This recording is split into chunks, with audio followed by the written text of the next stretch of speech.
So we are here, it's Andrea's house, this is the book. Let's go and interview her and find out how we can all be on fire. I'm not a girl, but I think really we can all be on fire, right? All find our burning desire and all do great things. Come on. Tell us, why did you write the book? What prompted you to, to write this? Lots of things. I journal. And I think this is something that you talk about a lot, is, always having a notebook with you, jotting things down. We're kind of similar, aren't we? That if things are popping around in our heads all the time. So I like to have a book with me at all times. And I remember when I did your My 365, the summit a few years ago, I was telling your audience about what I do is I take my journal and I split it in half. The front bit is my to-do list and all that. The back is where I just outpourings. So obviously, I was going through some issues, which I'm sure we'll dig into a little bit later. But how the book came about was because we have someone in our life, we all have someone in our life, who was moaning. I mean, really moaning. They were on the phone here at home. It was on speakerphone. And every time they rang, we would try and give them some sort of advice and help them in some sort of way. And on this particular day, they were bitching and moaning about the same things they had been moaning about a month before, 6 months before, a year before, 2 years before, 3 years before. They had made no changes to their life. And I was in the middle of my thing that I was going through, and I just thought, I cannot listen to this woman one moment longer. It's making me so angry because so much of it is within her own control. So I went upstairs, got my notebook out my bag, and just started venting. And what I wrote eventually became the prologue to this book. I didn't know it would end up becoming a book. But what I wrote was just basically, life is hard. Things are going to happen to you that aren't fair. You need to make a decision whether you are going to sit around and just bitch and moan. And if that's all you want to do, fine. Surround yourself with the same sort of people in your little echo chamber. Fine, crack on. But you cannot expect people to keep turning up and offering you help if you're not going to take it. And then I realized, once my kind of rage had calmed down, that there are people who are trying to overcome things that are huge, like I was. Mine was trying to overcome traumatic events from my past. But there are also people trying to overcome little things that are just like paper cuts that are eating away at us. Actually, the methodology is the same. You need to take control of what you can control, work out what it is that you want, and then start building a plan. And so then I started piecing it all together because I thought, I'm getting so much amazing advice from reading your great books. I know there's a lot of your books are mentioned in mine. I was having therapy. I was having CBT. I was working through changing my habits. So I thought, similar to what I did with my last book, how can I give all this information and pass it on, package it up in a way that I'm not just telling a story, because I do believe that people retain information by hearing stories because they think, I did that, I do that. But also then backing it up with sort of expert opinion and advice and then little takeaways. The end of each chapter is, right, this is what you can do. Yeah. So that was how it came about because I got cross with one person. And what would you like to happen as a result of this? What is I know you've got a big vision. Yes. Tell us, what do you want people to get out of this book? Oh my gosh. The biggest thing I would want people to get out of the book is to realize they can, because so many of us think we can't. Especially right now, people are feeling overwhelmed by the things that are going on, not only in our country, but globally around the world. Everything feels too big and too daunting. So you think, I couldn't possibly. The biggest thing I want you to take away from this book is that you can. You think you can't, but you can. Yeah. And how you do that is by looking at yourself, first of all. That's as close as you can possibly get to you. Then your inner circle, then your outer circle. What can you do that can control your life within your habits and what you're doing day to day? And then within, whether it's your job or your family or your friends, focus on the things that you can control. So many people say, look at the bigger picture. I say, don't look at the bigger picture. Look at the smaller picture, and the bigger picture will work itself out. Yeah, that's so fascinating, isn't it? Because the smaller picture is often doing little things that need to be done every single day to manifest something in the future. Somebody said to me yesterday, so what's your morning routine? And I was like, oh, I don't have a morning routine. I gave an answer about, I try and meditate every day. And it's one of these things, hours later I thought, I do have a morning routine. It's just so part of my life. I don't think of it as a morning routine. It's just something that I do. So, for example, the first thing I do is I make my bed. And Nick and obviously, clearly I'm married. We sleep in the same bed. So luckily we have the same thing. But, one of the bits of advice I would say to people is have a great morning routine. Make your bed. Then you instantly feel like you've achieved something. Tick, you've done something great. Things already look orderly. When you get in the shower, and you are the first person who introduced me to this crazy system, the last few minutes, turn the water down really cold and do your Wim Hof breathing. Yeah. I've been doing that for 2 years now, since you recommended it to me. Both Nick and I do it. That invigorates you inside. You've already exercised your heart, your lungs, and you've shocked your body awake. And then the third thing is do something for your gut. So do something to take care of your gut health. Have a probiotic. Have some sauerkraut. Have some kombucha. Do something that will take care of your gut. So within the first 10 minutes of your morning, you've made your bed, you mentally feel good. Have a cold blast of water, you physically feel good. And then have something that will take care of your gut. I didn't even realize that was my morning routine because I've been doing it for so long. Well, that's the ultimate, isn't it? That it's just it's not a routine. It's just what you do. It's just what I do. So a routine, I think, is something that people have to think about, and ultimately, I think a lot of people do need to think about it for something to become a routine, something for it to become habit. And what is great about this book is the exercises that you give. I'd actually made more of these, but they'd fallen out because I literally picked this up and didn't put it down, and then I picked it up the next day. But let's talk about your bigger vision in terms of what you're looking to do in terms of liberating women. Tell us. Gosh, it's so funny, isn't it? You say those words. What do I want to do in terms of liberating women? This comes back to what could I possibly do? What changes could I possibly make? I'm just one woman. How can I make any kind of difference? And my website, thisgirlsonfire.com, started so organically because it was just a place to put information out to help women feel good about themselves. And then sort of a year down the line, I realized, yes, I'm doing all that and I'm giving away free information, but that kind of didn't feel like enough. So Nick and I started thinking about, right, if we could dream of anything that we could do, what would it be? And I'd written down in my journal, I want to empower 100 million women around the world. Now, saying something like that out loud is really scary because you'd think everyone's going to laugh at you. So we have whiteboards here in our office. So we wrote it down on top of the whiteboard. I'm going to empower 100 million women around the world to feel great about themselves. And then you get used to seeing that every single day. Then we decided, do you know what, we're going to put it on the website. And even that is scary because suddenly it's not contained within your own house. It's out into the universe. Now that I've done that, it's become something that I'm so used to thinking. This is the thing that I'm going to do. And what I would urge anyone who's listening or watching is if you have a crazy big dream, don't just keep it in your journal or at home. Say it. Because what's happening now is I wrote that before I even knew I was going to write this book. Yeah. The book is now on sale internationally. I'm now being interviewed in America about this book.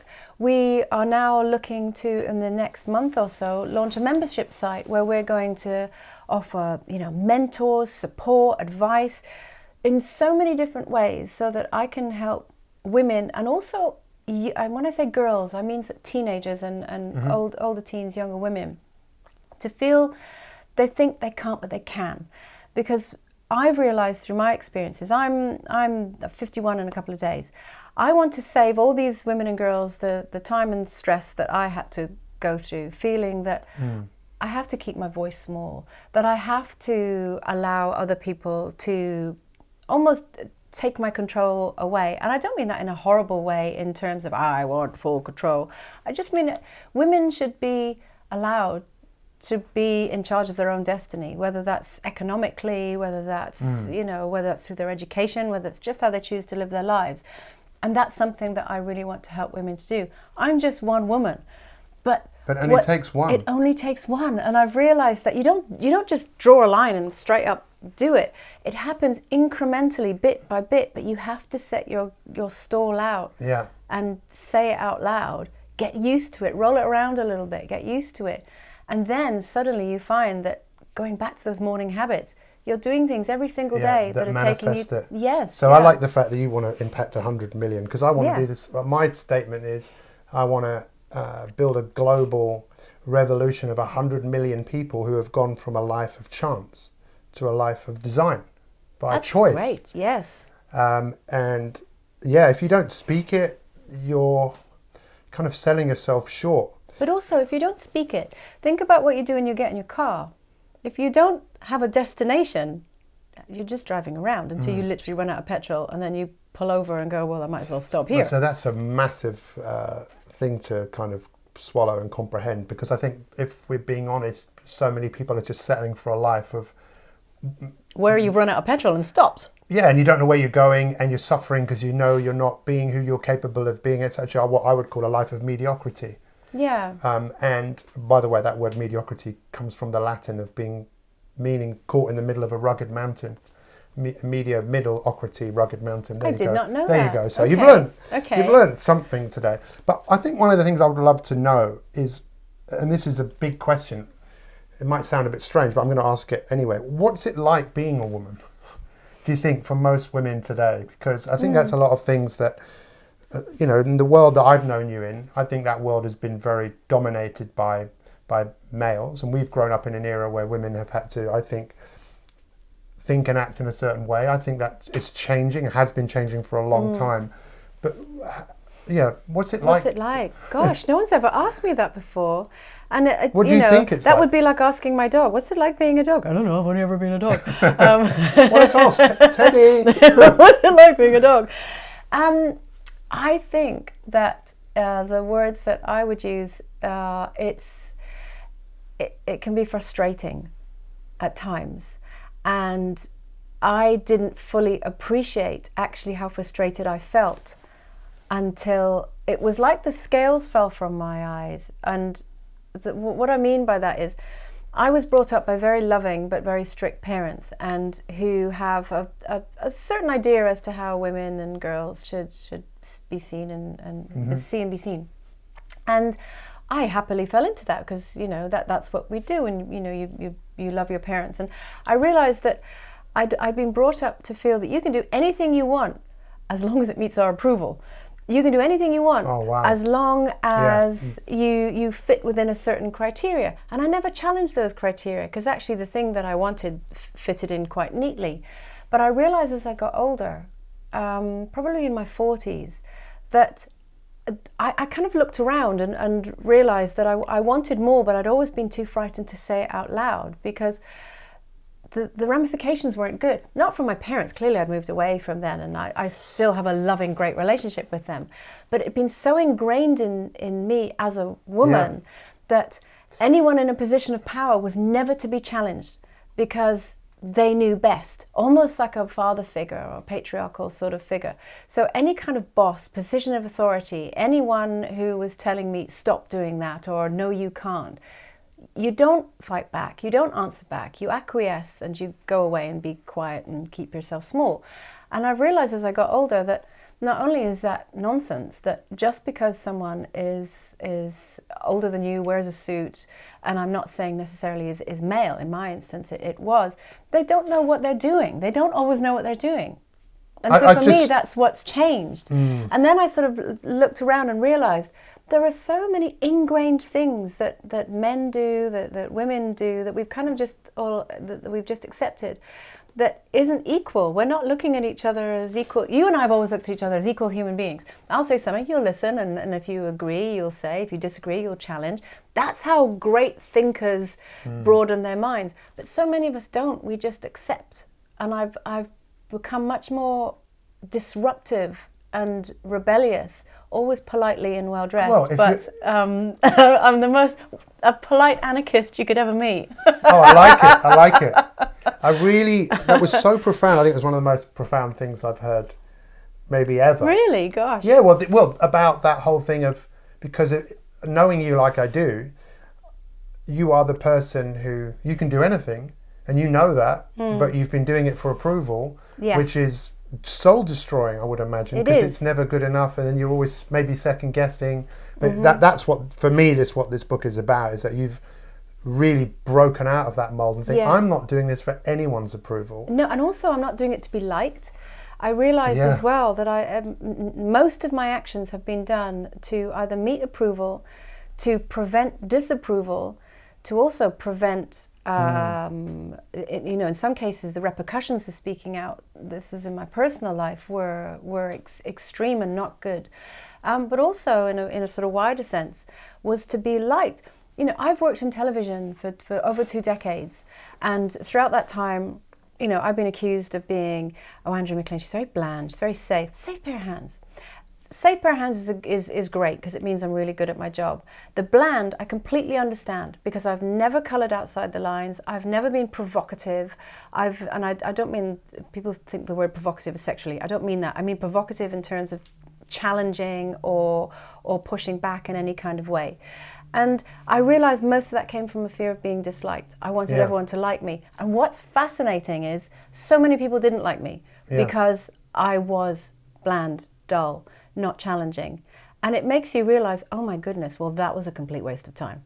Why not just do what I want? Because people are going to like me or dislike me anyway. I might as well be doing what I want to do rather than what I think they want me to do. Yeah. It's fascinating, when I ask you that question, what's it like being a woman? It's like, well, what's it like being a man? What's it like being a human being? Yeah. I think there's some massive generalizations around it's just difficult. It is. What's it like being a man?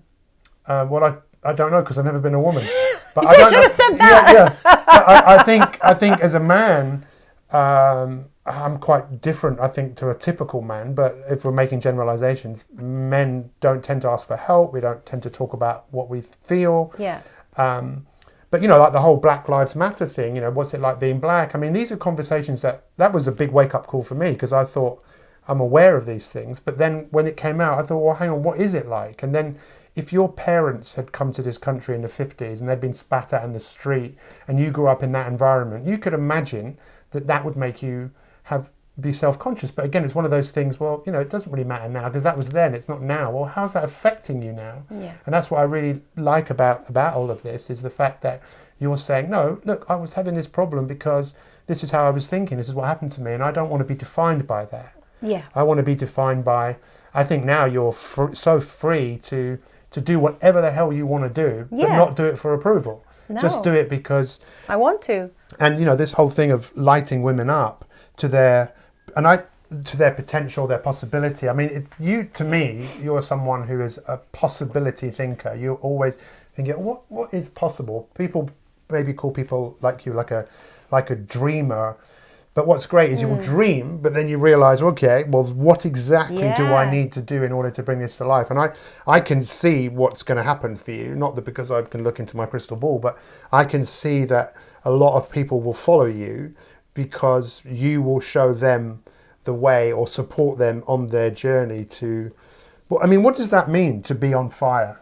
Because actually, I heard something this morning saying, a guy called Eckhart Tolle, he's written a few books, and he said, if you're going to seek enlightenment, seek it like your hair's on fire, right? I've never heard that. Yeah, and I thought about it. I thought, well, I'd obviously struggle with that. But if you're going to seek something, do it. Like your eyebrows are on fire. I know. I noticed how big my eyebrows are this morning because my head is shaved. But it's like to seek something like it's an obsession, a magnificent obsession.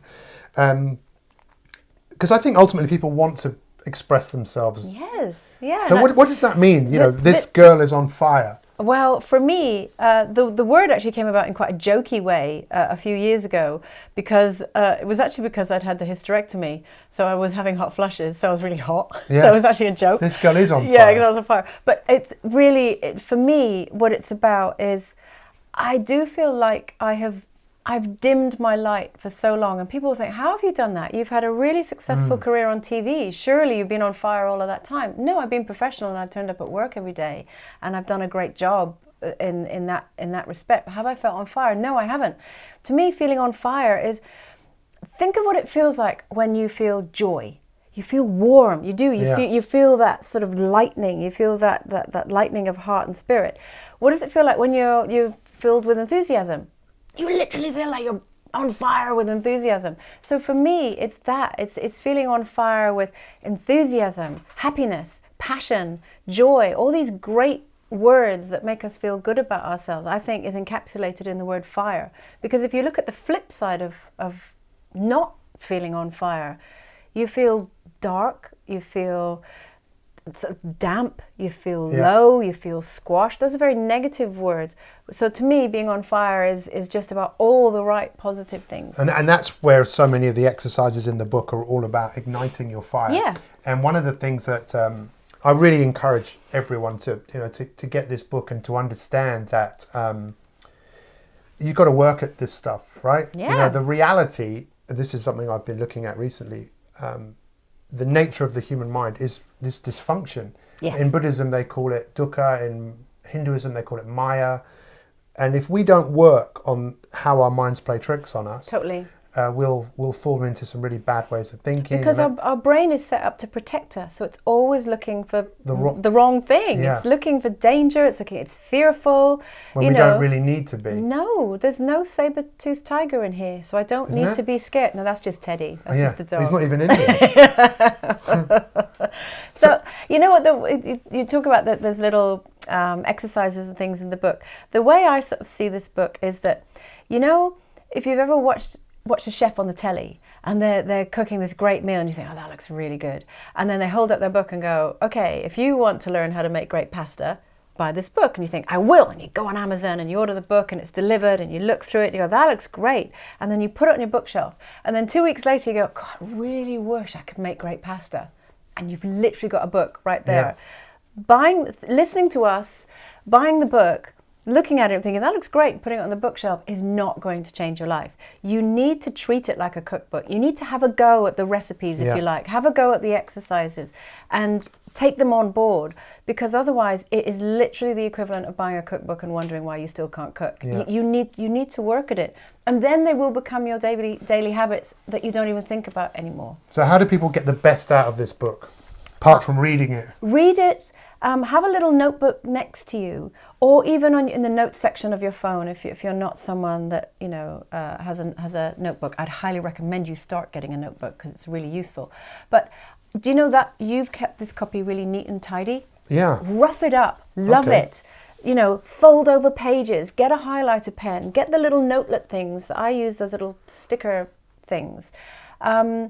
Use it as a manual that you go back to and think, what do I do if I'm feeling afraid again? I remember there's a chapter, Feel the Fear, Why We're Afraid.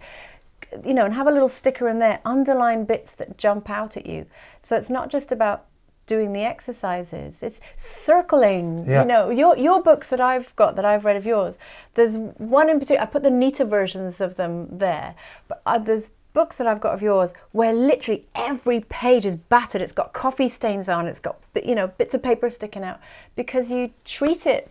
The more you batter a book, it means the more you love it, and it means you're referring to it over and over again. So my top tip: batter the hell out of that book. Okay, so make sure you batter the hell out of this book, and the best place for people to go and buy is to go to your website, right? Yeah, thisgirlisonfire.com. That's it, and we've put links up there to there's Amazon, there's Waterstones, there's all the different booksellers. And Audible as well for people that aren't readers.